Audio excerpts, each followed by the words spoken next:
All right, welcome to my second talk. This talk is on building responsive and scalable .NET applications and components, and I'll be focusing specifically on performing I/O-bound asynchronous operations. I know some of you are here this morning, but we are recording these, and some of you may not have been here this morning, so I'll do a brief introduction to myself. I represent the company called Wintellect. We are a training and consulting company. I will be your host. My name is Jefrey Rіхтер. I'm one of the co-founders or owners of the company, but most people are familiar with me from the various books that I've written. My most recent book came out in December of this past year. And then again at the bottom, if you want to find me on Facebook or what are the other ones? Google+, Twitter, or LinkedIn, then I will be happy to be your friend. During lunch, I checked, and some people are already befriending me, so that's good. That's good right there. I haven't accepted yet, but I'll do it. Worst case will be this weekend, after I get back home to Seattle. At the bottom of the slide is a link to the Wintellect blog, where we have lots of blog posts about many technology-related things. And then at the very far bottom is my email address, where you're welcome to contact me there. Okay. I do want to mention that in June of this past year, Wintellect announced Wintellect Now, which is our online video training service, where we have a lot of videos for technical content. We just hit our 250th video this past week, and we're hoping to hit 500 by the end of the year, and I think we're very much on track to do that. So try it for free for 14 days. You can use the promotional code here of Jeffrey R 2013, or there's another one that was given out to all of you attendees at the conference. All right, so with that behind me, now I will start focusing on the technical content of the talk. So I've been working with threads since they were first introduced in the Windows operating system, I'm guessing around 1990 or so. So like 25 years, thereabouts. And during that time, these past 25 years, I've really learned a lot. And I've done a lot of work with them and gained a lot of experience. And it's come to my attention that the way a lot of people understand and think about threads is not really the best way. So let me start off by just doing some thread fundamentals here so that we're all on the same page as to what exactly is a thread. What exactly does it do for you, and what is the cost associated with a thread? Like almost every operating system feature, it's not free. There's some kind of cost that's associated with that feature. Well, if you go back and look at early operating systems, this is certainly true of Microsoft operating systems like MS-DOS or 16-bit Windows, but it's also true of operating systems made by other vendors as well. These early operating systems, there was no concept of a thread. There was no such thing. We didn't even have the term. No one ever discussed it at all. And there was a problem that existed with these early operating systems. And the problem was that if an application entered into a long-running task, like printing a document, or some big calculation, compiling of code, or, I mean, maybe you have a bug in your code and it goes into an infinite loop. That's certainly a long-running task. Then the entire operating system, the whole machine, everything would completely freeze. In fact, I was a 16-bit Windows user for a long, long time, and when I wrote programs that had a bug in it, which would go into an infinite loop, and yes, I did do that on occasion, then the whole machine would freeze, Alt-Tab would not work, in fact, Control-Alt-Delete wouldn't work either. And the only way that I could get control back on the machine is to literally power the machine down, power it back up, reboot, re-log in. Any applications that I had been running, they were killed when I powered down the machine, so I had to restart all those applications. Any data that I had entered into those applications, like Word, PowerPoint, Excel data, if I had not yet saved that data from memory onto disk, then that data was simply thrown away as well. And then I would have to re-enter that data in again. Now, needless to say, this was a horrible experience for end users. And Microsoft knew this. Microsoft also knew that within Microsoft, they didn't have any employee there who really had experience building secure, reliable, robust operating systems. So Bill Gates looked outside of Microsoft to try to find someone in the industry who did have that experience. And he found a guy who worked at Digital Equipment Corp on other operating systems like VMS, brought him to Microsoft. He brought a lot of the people he'd worked with over to Microsoft as well. And then they started architecting and building for Microsoft a new 32-bit operating system that was secure, reliable, and robust, and all the good catchwords of the day. One of the things that they did as they were designing this operating system was they introduced a concept of a thread. And a thread is a virtualization technique, just like a process. In Windows, a process virtualizes memory. And in Windows, a thread virtualizes the CPU itself. Now, like with all virtualization technologies, there's some overhead involved. That overhead usually comes in the form of both time and space. Space meaning memory consumption, and time meaning execution speed, how fast the operating system is going to run. So they came up with this idea of putting threads into the system, which, as I say, is a way of virtualizing the CPU. And then what happened was every process, every application would run in a process, so it would get its own address space or memory. And then within that process, a thread would be created, which would be a virtualization of the CPU, so the CPU could access that memory. So now when the user ran multiple applications on the machine, like Word, PowerPoint, and Excel, each one of those would get its own thread. And the operating system would take one of those application threads, put it on the CPU, and let that application run for a period of time, which we call the quantum. And the quantum is about 30 milliseconds or so. When the quantum would expire, the operating system would switch away from that one application and then switch to another application's thread, put it on the CPU, and let it run from a quantum. And then when the quantum was expired, again, switch away, switch to another one, and let that one run on the quantum. And the operating system just keeps doing this thread switching over and over and over again, about every 30 milliseconds or so. Now, the beautiful thing about this is that if one of those applications entered into an infinite loop, that means that whenever that thread was on the CPU, it would execute that infinite loop for about 30 milliseconds. And then when the 30 milliseconds expired, the operating would switch away to another application and allow it to run. So even though applications could go into infinite loops, they were really only running in that infinite loop for 30 milliseconds, and then the operating system would let other applications to make forward progress.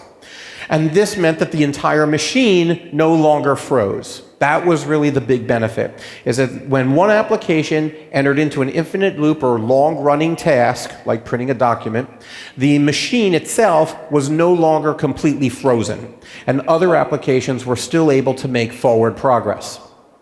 In fact, the user could now use another application like Task Manager, and then use Task Manager to kill the application that was in an infinite loop. Now that application would die, and any data that was in memory that it did not save to disk, that would be destroyed. But the other applications, they would continue running just fine, and they were totally unaffected by this. The user would not have to reboot the machine. The user would not have to re-log in. The user would not have to restart all those applications, and the user would not have to re-enter in any data for those other applications. And that's really why threads were created. So 20-some years ago, threads were introduced to enable this ability. And basically what it boils down to is it allows the Windows operating system to be more reliable and robust and responsive to the end user. Really, threads allow one application to go into an infinite loop while allowing other applications to continue to make forward progress. Okay. Now, a lot of times people say, well, I want my program to run faster, so I'm going to use more threads. No. That's not how that works, okay? Threads have overhead associated with it. So every thread you create, you are allocating more memory and you are wasting more time. So the system doesn't actually run faster at all. In fact, the more threads you have, the slower the system actually goes. So you really want to have as few threads as possible. Now, the reason for this is because threads have overhead associated with them, and that's what I want to focus on. So whenever you create a thread, the operating system has to allocate a block of memory called the thread's kernel object. And the operating system uses this to manage the thread's existence over its lifetime. It has a lot of properties in it, like the date and time when the thread was created, the number of times the thread's been scheduled to a CPU, the priority of the thread, the state of the thread. All of that information is embedded in the kernel object. Now, the size of the kernel object varies. That is, how many bytes it is, varies depending on the CPU architecture that you're running on. Today, Windows supports 3 CPU architectures. They are the x86 architecture, the x64, and the ARM. In the past, Windows used to support other ones, but those have all been dropped. These are the only 3 that are still supported today. So this gives you an idea of approximately how many bytes the kernel object is for any given thread. In addition to the kernel mode data structure, every thread is allocated for it a user mode data structure, which we call the thread environment block, or TEB for short. And on all the CPU architectures today, the TEB is 4 kilobytes in size. The TEB contains the exception handling chain. That is, whenever your thread enters into a try block, there's a node that's added to a linked list of the try block. And whenever your thread leaves a try block, there's a node that's removed from the linked list. So if your thread throws an exception at some point, the operating system goes to that thread's thread environment block and then starts walking the nodes on the linked list, trying to find a catch block that wants to handle the exception that was thrown. If the operating system goes all the way through the linked list and doesn't find a handler, then we have what is called an unhandled exception. You saw one in my presentation earlier today when I got the catastrophic one. Okay. And then by default in Windows, whenever any thread in a process has an unhandled exception, Windows terminates the entire process.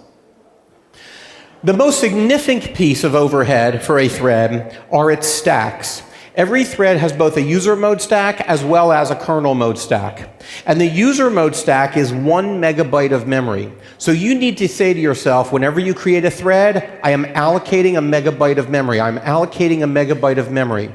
And it's really worse than that, because it's only 1 meg for the user mode stack, but it's another 12K or 24K for the kernel mode stack. It's 12K on a 32-bit system, and it's 24K on a 64-bit system.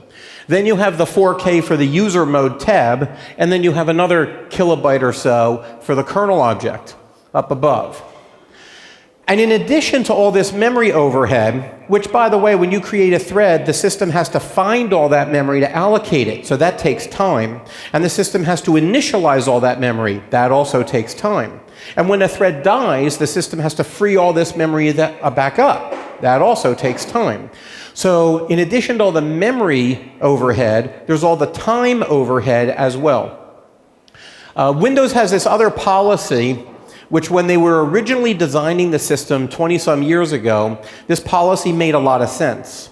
But today in Windows, they really regret this policy. When they were first designing Windows NT many years ago, they endowed the operating system with this feature called thread attach and detach notifications.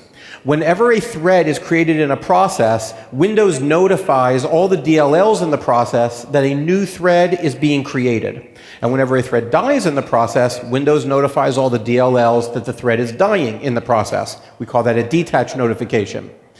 Well, in the early days of Windows, it was common for processes to have 5 or maybe 6 DLLs. So only 5 or 6 DLLs needed to be notified of these attach and detach notifications.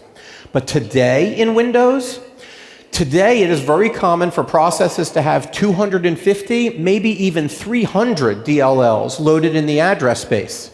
So now whenever you create a thread, 250 or maybe 300 DLLs will receive the notification that the thread's being created. This is an enormous performance hit.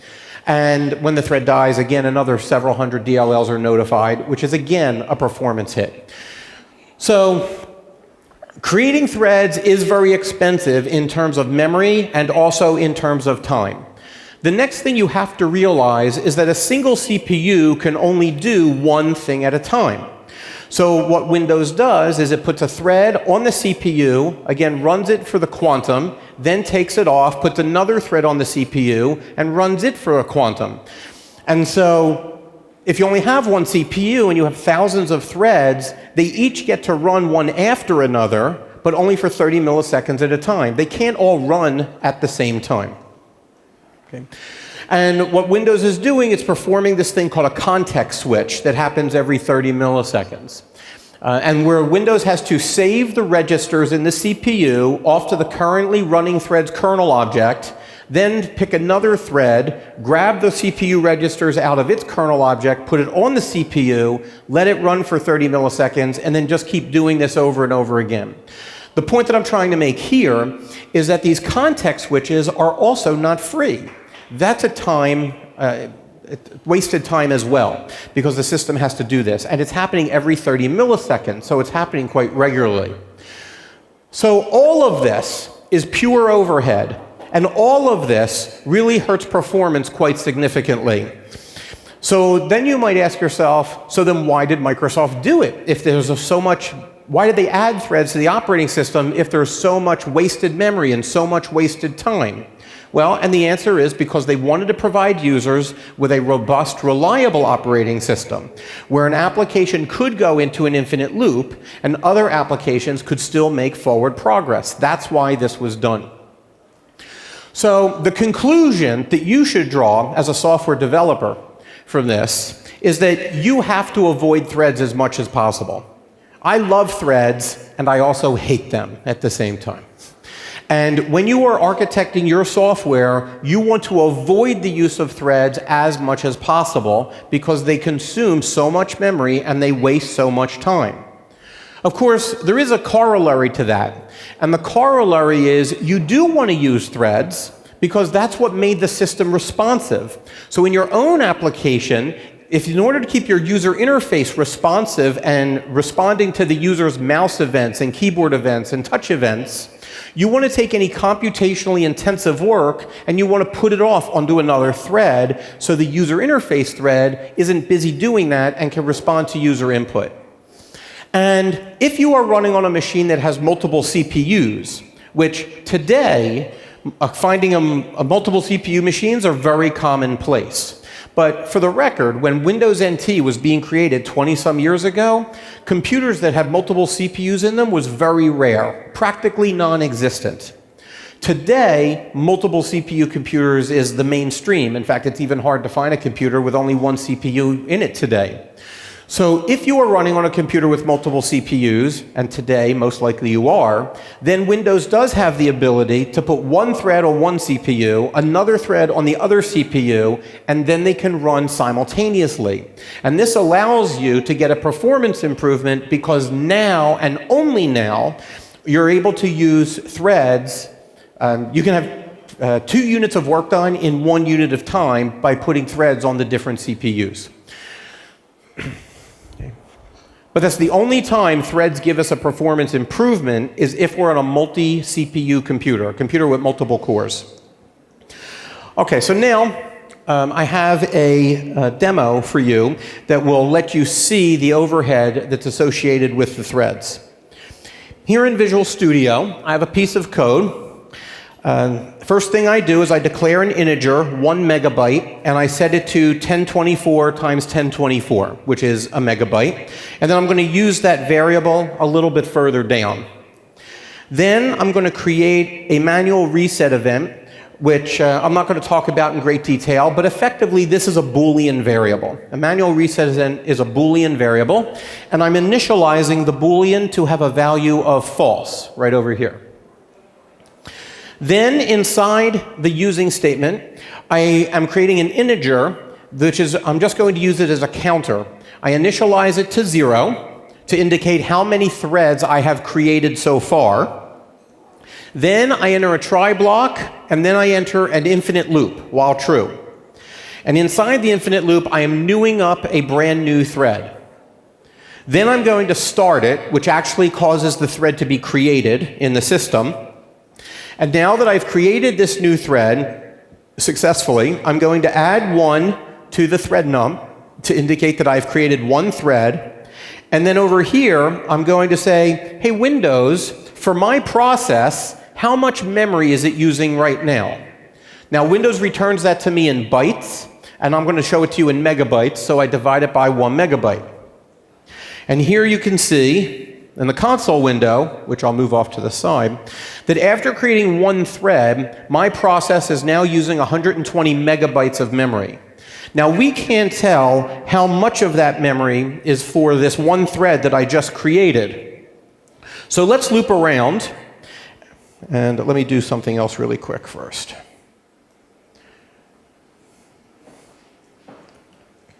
I want to pin this to the top. Okay, so now I'm going to loop around, and I'm going to create a second thread. And now we see that after creating a second thread, I'm up to 134 megabytes of memory. Now, this is unusually high. This makes it look like creating a thread just allocated another 14 megabytes of memory. That is not true. There's some other stuff that must have happened here. But let's loop around some more. Now we're at 135, so this makes more sense, because it does make sense that each thread allocates about a megabyte of memory. Here, but it is a little bit more than 1 megabyte, so here it looks like 2. That's because of some rounding error. And now what I'm going to do is I'm just going to hit F5 and let this run. So my program is now creating threads as fast as it possibly can. And you'll notice that the amount of memory is just skyrocketing. It is forever increasing number. And approximately, with each thread that I'm allocating, each thread I'm creating, I'm allocating 1 more megabyte of memory. Now, there's a question that people ask me very frequently. And that question is, hey Jeff, in my program, how many threads will Windows allow me to create?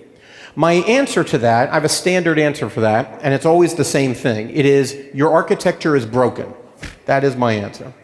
If you're asking me, or anybody, how many threads can I create before the operating system stops you, you're going down a very bad path. You're really asking yourself, how much resources can I just waste until the operating system purposely stops me and won't let me do any more? That's not the right way to write software. The right way to architect software is to try to figure out how few resources you need in order to get the work done that you need to get done. Now, that being said, this program will stop. And when it stops, you will see the number of how many threads you can create in a program before Windows stops you.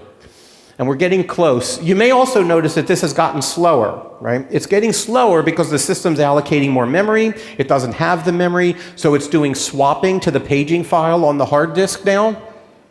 And more swapping is occurring, and then that's a performance hit, of course. Okay, we're really close. I've done this before, so I know. There it is. Okay, so if anybody asks you, how many threads can I create in a program? The answer is 1,505. Okay? So now you know, you have an answer for that question. And the reason why it's 1,505 is because after that, we've run out of memory. In fact, you'll see here in my code, I caught the out-of-memory exception. So what really limits the number of threads that you can create in a process is not that the operating system has some hard-coded limit. It's that eventually you run out of memory, and that's what prevents it from happening. So the purpose of this is to show you that memories have some pretty significant threads have some pretty significant memory overhead associated with them, and the more of them you create, the less memory you're going to have for other things. In fact, right now in this program, all of the program's memory is occupied by thread stacks. If I want to load, let's say, a document into memory, an email message, a word processing document, a spreadsheet, there's no more memory left over in this process for me to load that in. All the memory is currently being consumed by threads. So that's no good. Okay. So this demonstrates for you the overhead that's associated with threads, and hopefully you see it. So before I go on to the next slide, I'll just do one more thing with you here. So I've just told you what the maximum number of threads is that you can have in a program. But what is the ideal number of threads to have in a program? So what should you really be striving for? You know you shouldn't be getting 1,500. That's way too many. But what should you be striving for? Well, if we had a computer with only one CPU in it, and what we cared about most in the world was raw performance and efficiency. We want to write our code so it is the most efficient code possible and ran as fast as possible. then what would be the right number of threads to have on this single processor machine? 1. Right? If we had 2 threads on a single processor machine, then we would have context switching introduced, which would make things go slower. So we'd actually be allocating a new thread and then hurting performance. So we're wasting memory and we're wasting time. In this case, the less stuff we do, the faster it's going to run. Okay, so let's say we're now on a computer that has 2 CPUs on the motherboard. So in this case, what would be the ideal number of threads to have? Right? 2. Right? So if you're having trouble following the formula is n equals n, okay? Where n is the number of cores and n is the number of CPUs. So in an ideal world, when you are designing an application, the number of threads that you should have in that application is no more than 1 per core. Okay, that is the ideal situation. And you want to strive for that. Now, I'm not going to say you're going to get that goal. I mean, you're going to necessarily make that happen, but that is the goal that you should be striving for. It's certainly what I always strive for whenever I'm designing software. So, what can you do to help you to attain that goal? Well, that's what we're going to be talking about now. So, what I show on this slide here is a depiction of a typical computer system. Your typical computer system has probably some kind of network controller that's connected to it. And you might have a DVD-ROM drive on your computer too. And you might have a hard disk that's on your computer as well. Now, if you look closely at all of these devices, you see they all have circuitry. You can see the circuitry clearly for the network over here. What is that circuitry about? Well, that circuitry knows how to read bytes in from the motherboard, convert them to electrical signals, which are then sent to a wire, which you would plug into the back. And of course, it knows how to do the reverse as well. The DVD-ROM drive, if you take the cover off of it, you would see that there's circuitry there. That circuitry knows how to spin the platter, shine the laser light at it, interpret the reflection, and then send the bytes that it's reading off of the platter through a wire that you would plug into the back and the other end on the motherboard, and that's how you read the bytes in from the DVD-ROM drive. If you look at the hard disk over here, if we were to flip it upside down, we would see that there's circuitry on it too. And that circuitry knows how to spin the platter, seek the head to the right location, do its magnetism thing in order to read or possibly write bytes to the disk that would be sent or received over a wire that you would plug into the back. The point I'm trying to make here is that all these hardware devices, they come with their own computer. The circuitry is computer. And so what does this mean for the CPU that's on the motherboard when you are attempting to do I/O operations? Well, that's what we're going to look at now. So let's just say that there's a file on the hard disk, and you want to write some code to open up that file and read some of the data from the hard disk into memory. How would you do that? Well, normally in .NET, the way we would do that is we would begin by writing code that news up a file stream. The file stream class in .NET will open up a file on the hard disk. And then we get back this variable fs, which is a reference to the file stream object. Now that we've opened the file on the disk, the next thing we want to do is we want to read some data in. So we're going to say file stream.read, and then we pass in some arguments. That's not important for our conversation. Now, what the read method does internally is it causes your thread to jump from managed code to native code, where it calls the Win32 function read file. This is a very well-documented function. It's been around for several decades now. In fact, I think it is probably the most called Win32 function of all Win32 functions that exist. Now, what the read file function does internally is it allocates a small data structure called an IO request packet, or ERP for short. An IO request packet data structure is about 100 bytes in size. It includes things in it like the handle to the file that you wish to read from, the offset within the file where the read should begin, the number of bytes within the file that you wish to read, the address of a byte array where those bytes should be placed. All of that information is embedded inside the IO request packet. Then the operating system takes your thread and has it jump from user mode to kernel mode, and it passes the ERP data structure into the operating system itself. Now the operating system looks at the contents of the ERP and sees that this is a read request against the file on the hard disk. Every hardware device has a device driver in the operating system that manages that hardware device. And every device driver has what's called an ERP queue. I only show here on the slide the ERP queue for the hard disk, but every hardware device would have its own ERP queue. I just didn't put it on the slide for all of them. So now what Windows will do is it will take the ERP packet that I've passed down and it will dispatch it over to the ERP queue for the hard disk, since this is an attempt to read data from the hard drive. Now what's going to happen is the device driver is going to take that ERP off of the queue and it's going to send it off to the hard disk over here. So now the hard disk spins up, it starts seeking the head, it starts doing its magnetism stuff, and so on, as it's trying to find those bytes on the hard disk so it can read them off and put them into memory. But here's the interesting part. While the hard disk is doing that, what is your thread doing that executed all of this code? And the answer is nothing.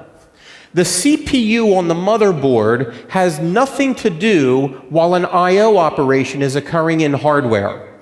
So because the CPU on the motherboard is the thing that executes threads, and it has nothing to do while performing an I/O operation, the CPU, your thread ends up being blocked and does not get to make forward progress at all. Now you might think this is fine, but it's not. Okay? Remember, threads have overhead, right? You paid a big expense in order to create this thread. You wasted time to create the thread, and you allocated a megabyte of memory. And now the thread is sitting here doing nothing, which means you've wasted all of that energy that you've created. And that makes your program very inefficient. Now, to make matters worse, the thread pool, which I'm hoping you use, because the thread pool is an awesome technology, and you should all be using the thread pool to manage your threads. But the thread pool, which tries to manage thread creation and destruction for you in an efficient way, that's its purpose in life, it has a feature. Although the way I describe it right now, it's not going to sound like a feature, it's going to sound like a bug. Okay? But it is a feature. If the thread pool thread is the thread that's executing this code, when Windows blocks a thread pool thread, Windows notifies the thread pool and says, thread pool, one of your threads, it's not running on a CPU anymore. And then the thread pool says, but wait a minute, I have a bunch of items that are queued up, and this thread is not running on the CPU. That's no good. That means these items are just sitting here. So what the thread pool does is it goes and creates another thread. This is very inefficient because it's now allocating more memory and wasting more time, and it's doing it because you have a thread already that's not running. It goes and creates another thread, which is, this is its best way it can, is the best thing it can think of, really, for how to continue to get more work done. But it's not an ideal situation. So the point that I'm trying to make here is that when a thread pool thread stops running for any reason, and in this example, it's happening because of an I/O operation, the thread pool compensates by creating another thread. This is a very expensive way to compensate for this problem. It's the best thing it can do, but it's really very inefficient and not ideal. And this is how we can end up getting more threads in our program. Remember, we just said a moment ago, on a computer with one CPU, we really should only have one thread. On a computer with two CPUs, we really should only have two threads, and so on. Well, in this case, if this is a single CPU machine, I have one thread, but because it blocks, the thread pool creates another thread, so now I have more threads than I have CPUs, which is now just wasteful. It's just wasteful. Okay. Now, eventually, the I/O request will complete, and when it does, the thread will return all the way up the stack. So then it does get scheduled back to a CPU, and the thread does get to return all the way back. Then you get the number of bytes read, and voila, the I/O operation is done. So what I'm showing you here is the way that most people perform I/O operations, but it is incredibly inefficient. And if you are trying to write software that scales well, that can handle 1,000 client requests a second, 10,000 client requests a second, 100,000 client requests a second, this way of architecting the code is very bad, and you will not achieve those kinds of numbers no matter what. Furthermore, if you're trying to build a graphical app, if you execute this on the GUI thread, then the GUI thread will block over here while the I/O operation is occurring, and therefore any input that the user is generating, mouse events, keyboard events, and so on, the thread is stuck waiting for the hard disk to return those bytes, and so the input that the user is generating is not being processed at all. And then the user has a bad experience working with your application because it is being non-responsive. So we want to fix this. So we want to build software that is scalable. We want to build software that is responsive to the user. That requires that we make some changes to the way we architect our software. So that's what I will show here. So I'm going to take the same code we had before. I want to do the same thing, but I want to do it in a more efficient fashion. So the way we accomplish it is I new up my file stream. But when I new up the file stream, I now pass in a special flag called file options asynchronous. This special flag says two things to the device driver. It tells the device driver, don't block the thread requesting an I/O operation. So now the thread won't block, which means the thread pool won't create another thread. So that's how we're going to get our efficiency back, by doing that. The second thing the flag does is it tells the device driver to put the completed ERP into the CLR's thread pool. I'll talk more about that when I get to it a little bit later on. Well, after I've newed up the file stream, I'm now going to call read async instead of read. Read async is a new method that was introduced in .NET 4.5. And there's actually a lot of async methods that were introduced in .NET 4.5. What these async methods do is all pretty much the same thing. When you call an async method, internally, they create an I/O request packet, they send it down to the device driver, and then they return a task. And that's what will happen here. So when I call read async, it will internally call read file. Read file will create the I/O request packet exactly like it did on the previous slide, and then the I/O request packet will be sent down to the operating system. The operating system will then take the I/O request packet and will shove it into the ERP queue for the desired hardware device, in this case the hard disk. But now a beautiful thing happens. Because we use that flag, file options asynchronous above, your thread will not block here now. And instead, your thread is allowed to return all the way back up the call stack here, where read async will return a task object. And then in .NET 4.5, a new thing we can do with task objects is we can await them. And this await allows the thread, your thread, to go back to wherever it came from. This is awesome, okay, just awesome. If it's the GUI thread, that means that the thread goes back to the message pump where it can continue to process user input, like keystroke messages, mouse messages, and so on. So now your user interface is responsive to the user. Well, you have to love that. If this was a thread pool thread that does this, then the thread pool thread will return back to the thread pool where it can go and process other things, so the thread pool doesn't have to create another thread. So that's going to keep your resource consumption very low, your performance very high. So you have to love that too. Now, the next thing that happens is the device driver will take the I/O request packet and will send it off to the hard disk.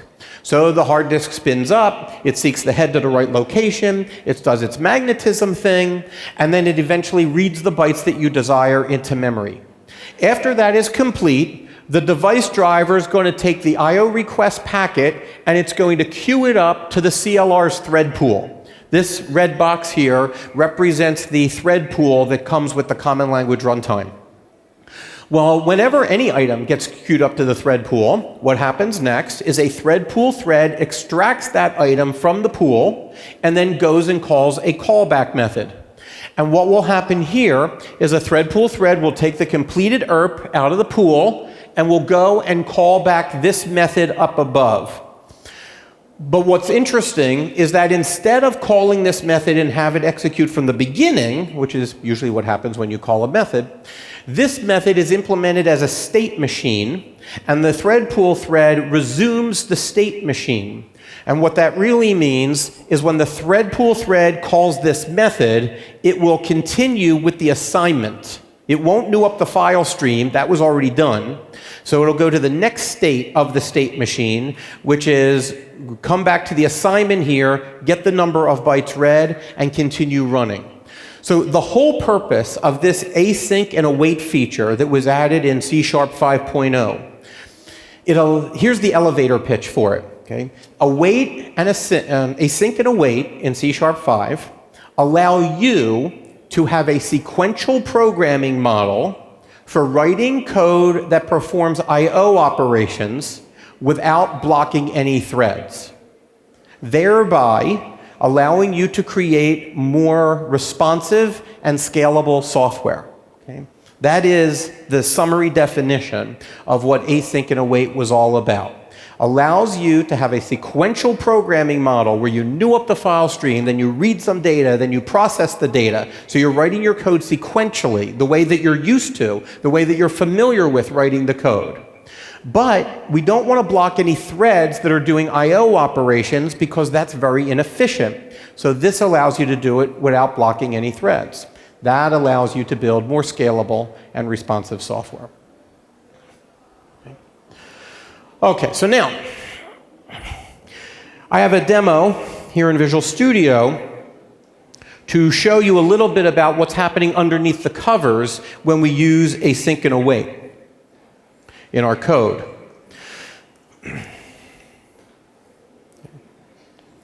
So I've just started this program in Visual Studio, and so the primary thread is calling into this method here. Now, every thread is assigned an integer ID value, and they're always unique.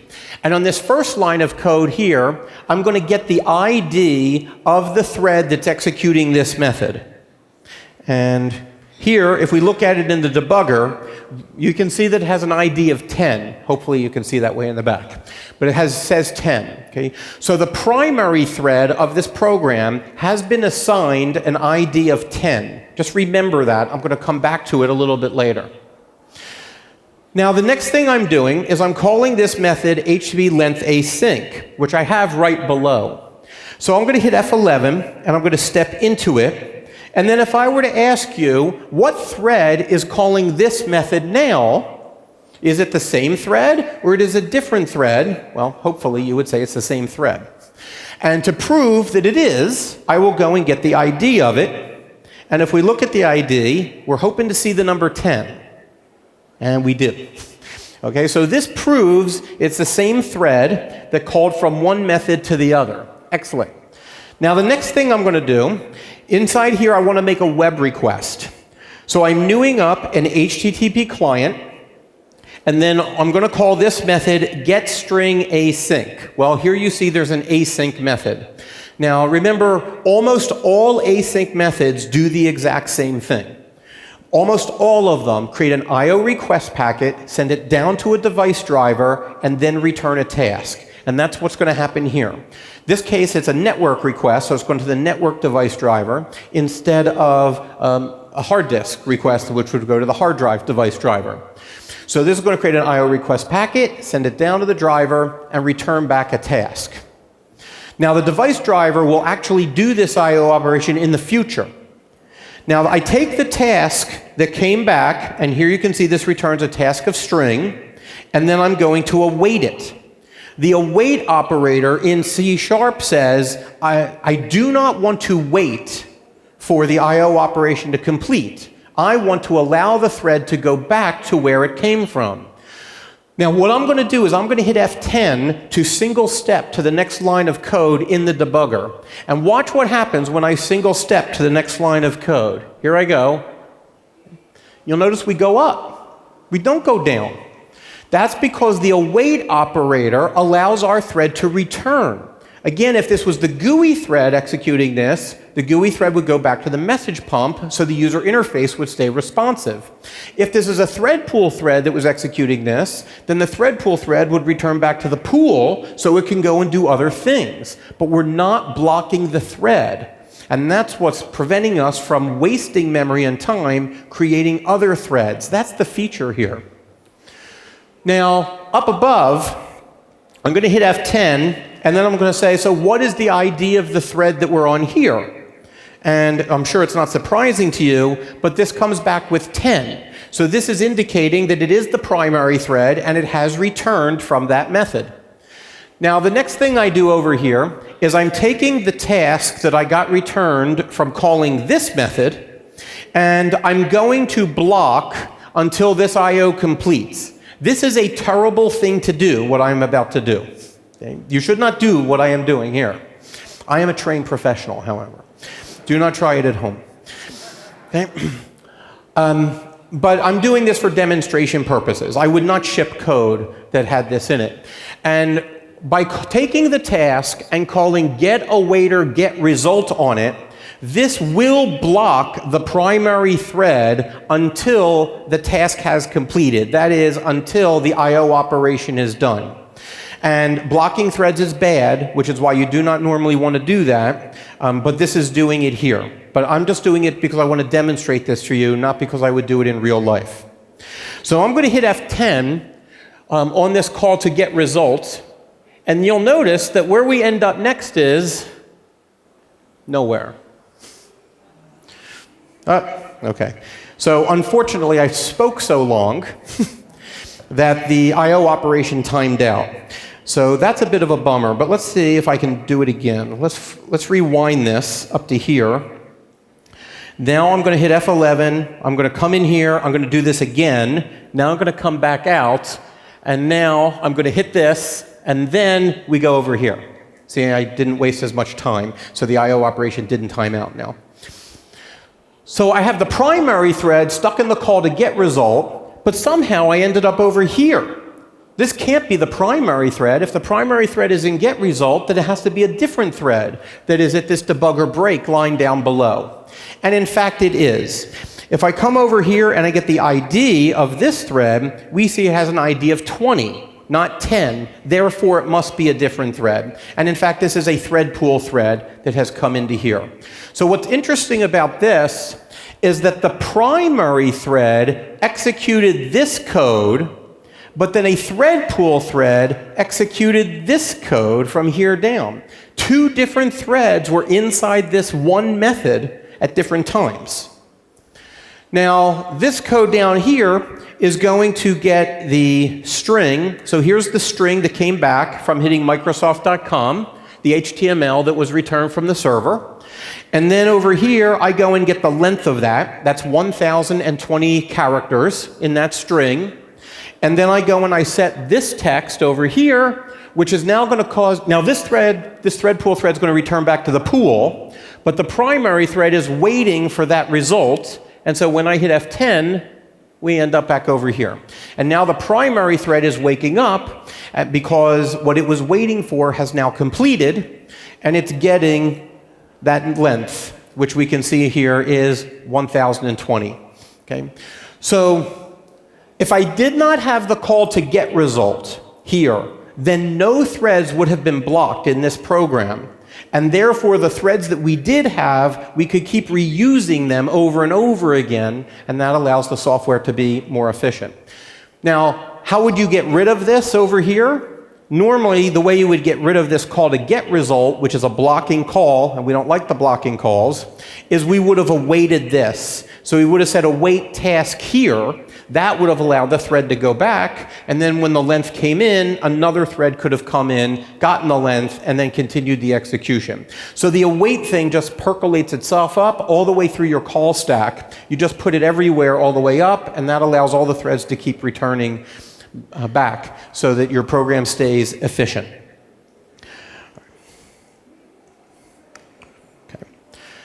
So now I'm just going to put a little bit of icing on the cake in about the 10 minutes we have remaining. This just shows an example where I'm doing a client piece of code that's going to make a request to a server, and then the server is going to send a response, and then the client's going to wait for the response, and then it's going to process the response. In this particular example, I happen to be using a name pipe client, but that's not really important in this example. I do set some properties on it, but again, that's not important in this example. But what is important is I'm taking the message that gets passed in, I am UTF-8 encoding it into a byte array, and this is the data that I want to send from the client to the server. So I take my name pipe, I call write async on it, and I pass in my byte array. Now, write async, like all the other async methods, it creates an IO request packet, sends it down to the device driver, returns a task. Then I await that task, which allows the thread to return back to the caller, so it can go do something else. Then, when the request is sent to the server, a thread pool thread will come in next, new up a byte array, and then call read async. Read async will create an IO request packet, send it down to the driver, return a task, which again, I await that task. That allows the thread to return back from where it came from. So then in the future, when the server sends the response back and the client has read it, then a thread pool thread would come in after the await, get the bytes read, I do a UTF-8 decode on that, now I have a string, and when you write the code like this, I'm doing request response, which is a very popular programming pattern that programmers like, but because I'm calling async methods and I'm awaiting the result of them, no threads are blocked in this program, which means the user interface stays alive and well, and it also means the thread pool can use threads very efficiently. Okay, this slide here just says that there's a bunch of async methods in the framework class library, and you should look at those and try to use them. But now I have these two slides. I only have about 8 minutes to go, and it's going to be a little bit of a push, so I'm going to go fast here. But these two last slides are really important slides. So on this slide here, I want to show you how to build a non-scalable server. Now, typically, this is not a goal, right? Normally, you don't wake up in the morning and say, hey, I want to write the worst software possible. So let's see what I can do to really mess the world up and make it a worse place to live in. However, while this is not a goal, it is what most people do. It's the default. So now I want you to see why when people do the default thing of what documentation tells you to do and samples tells you to do and what a lot of guidance tells you to do, I want you to see why it's really very bad guidance. In this scenario here, we have 3 players. I have clients over here. I'm choosing Internet Explorer for the clients, but you could replace these with any clients. It doesn't matter. These clients are going to make a request of a server. That's the big green rectangle. Now that server could be any kind of server. I'm saying ASP or maybe WCF, but it doesn't matter, any kind of server. And when those client requests come into this server is going to make a request of another server. I'm saying SQL server, but it could be any kind of server. It doesn't matter. The architecture is always the same. So let's walk through what's going to happen. The first client makes a request into the server. Well, those requests, they come into the thread pool. So the thread pool is going to create a thread to process this client request. So now the thread pool thread comes out and it starts executing your code to handle the client request. Now, a very common thing is that your code wants to make a request to another server, like SQL Server. And if you do that synchronously, which is what we have all been taught and trained to do over our computer science careers, then that thread pool thread is going to block there when it makes the request. Because that thread is blocked, when another client request comes into the server, the thread pool has to create another thread because it can't use the first one because it's blocked. So the thread pool does create another thread. Now remember, each thread is another megabyte of memory. So the second thread gets created, it makes a request to the server, and then it blocks. So then when the third request comes in, the thread pool has to create yet another thread that executes some code, it makes a request to the server, and then it blocks. So you see what's happening? This server is really spending all of its time creating threads so that they can stop running. Okay, very inefficient. Real waste of memory to do all of that. Now, to make matters worse, let's say that SQL Server is processing those three requests, and then it sends the responses back. Well, that's going to cause those three threads to wake up and continue executing. But if we're running on a computer with only 1 or 2 CPUs on it, and we have 3 threads that want to run, then Windows has to context switch between them and give each one 30 millisecond time slices as it loops around. And the context switching adds overhead, and that hurts performance. Then, after they're all done, those threads will all return the result back to the clients and go back to the pool where they can go and kill themselves. Okay? So if you were to write the biography of this server, it would be something like this. Threads are created so they can stop running, then they wake up so they can run slowly, then they kill themselves. Okay? And it's very inefficient, but this is the default. Now, in this model, by the way, a very common model, we are in effect using 1 thread per client request, correct? Yes? Okay. So, how many client requests can this server handle concurrently at the same time? 1,504. Yes? Right? Because I showed you that earlier, right? The maximum number of threads you can create in a process is 1,504. And then we run out of memory and the server dies. So this can scale to handle up to 1,504 concurrent clients. And again, that's assuming that we're not actually doing anything with data. But if, let's say, we're making a request to SQL Server that's going to return some actual data back that we need to process, that's going to use up more of the memory, which means I can create even fewer threads, which means I'm not going to scale maybe even above 1,000 possible concurrent client requests, right? So the architecture is just bad. It's very inefficient. It's very bad. So now, let's fix it. Here is how to architect a scalable server. Now we have the same players. So I got the same 3 Internet Explorers, I got my green server, and I got my other server down below.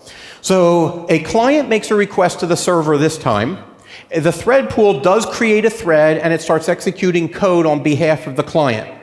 Now here's the real trick.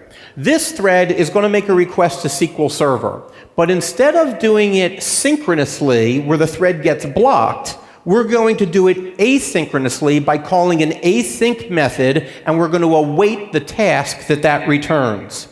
So we make the request to the server, but because we're doing it asynchronously, the thread can go back to the pool. It can go back to where it came from. It's not blocked there, waiting for SQL to give a response. So now, when the second client request comes in, the same thread pool thread wakes up and does the same thing. Then it goes back to the pool, so when the third client request comes in, the same thread pool thread can go and do the same thing. Do you see what's happening now? We only need 1 thread in the server doing everything. Now, remember when I/O operations are executed asynchronously, the device driver is told to take the completed I/O request packet and to queue it up to the thread pool. So when SQL Server replies with these 3 responses, they will be queued up to the thread pool 1, 2, and 3.